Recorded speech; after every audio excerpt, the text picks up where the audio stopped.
Asia cup में भारत ने पाकिस्तान को 5 विकेटों से शिकस्त देकर नवीं बार टाइटल अपने नाम कर लिया। एशिया कप की 41 साल तारीख में पहली बार फाइनल में पाक भारत टीमें मद्दे मुकाबला आई।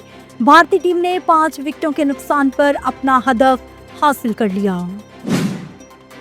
भारतीय टीम की हठधर्मी खत्म ना हो सकी। मोहसिन नकवी से एशिया कप की ट्रॉफी लेने से इनकार कर दिया। सदर ACC भी डट गए, ट्रॉफी मैदान से वापस मंगवा ली। भारतीय टीम काफी देर तक ग्राउंड में मौजूद रही। खिलाड़ियों का कहना था कि वो ट्रॉफी लेकर जाएंगे, लेकिन स्टेडियम की लाइट्स बुझा दी गई। जराये का कहना है कि अब भारतीय टीम को ट्रॉफी मिलने का इम्कान नहीं है। हमने एशिया कप में अच्छी क्रिकेट खेली, लेकिन ट्रॉफी नहीं दी गई। भारतीय कप्तान शर्मिंदा होने की बजाय शिकवा करने लगे। सहाफियों के ताबड़तोड़ सवालात पर बात को घुमाते हुए आए बाएं शाएं करते दिखाई दिए। जंग को खेल से जोड़ना मायूसी की अलामत है। चेयरमैन PCB का भारतीय वज़ीर आज़म को करारा जवाब। मोहसिन नकवी ने नरेंद्र मोदी से कहा कि अगर जंग तुम्हारे फख्र का पैमाना है तो तारीख में भारत को पाकिस्तान के हाथों रुसवाई और शिकस्त ही मिली है। किसी क्रिकेट मैच के नतीजे से ये हकीकत तब्दील नहीं की जा सकती। वजीर दिफा ख्वाजा मोहम्मद आसिफ का कहना है कि मोदी ने सियासत के लिए क्रिकेट की स्पिरिट तबाह कर दी। मोदी अपनी सियासत बचाने के लिए बड़े सगीर में अमन के इम्कानात और मसाइल के हल के लिए चांसेस खत्म कर रहा है।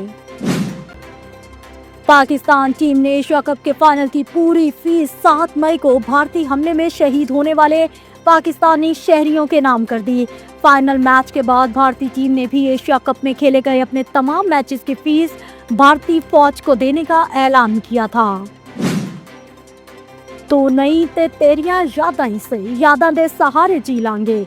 असल ट्रॉफी से महरूम भारतीय खिलाड़ी फर्जी तस्वीर पोस्ट करके दिल बहलाने लगे।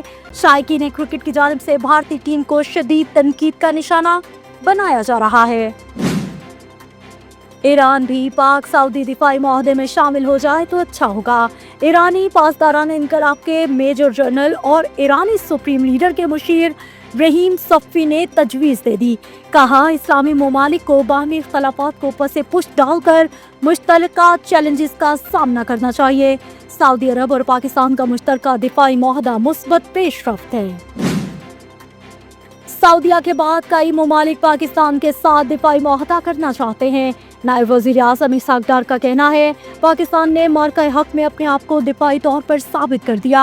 अब मुआशी ताकत बनने का वक्त है। अमरीकी रियासत मिशिगन में वाक़े चर्च में फायरिंग से कम अज कम 4 अफराद हलाक, 8 जख्मी हो गए। हमलावर की शनाख्त 40 साला थॉमस जैकब के नाम से हो गई, जो पुलिस की जवाबी कार्रवाई में मारा गया।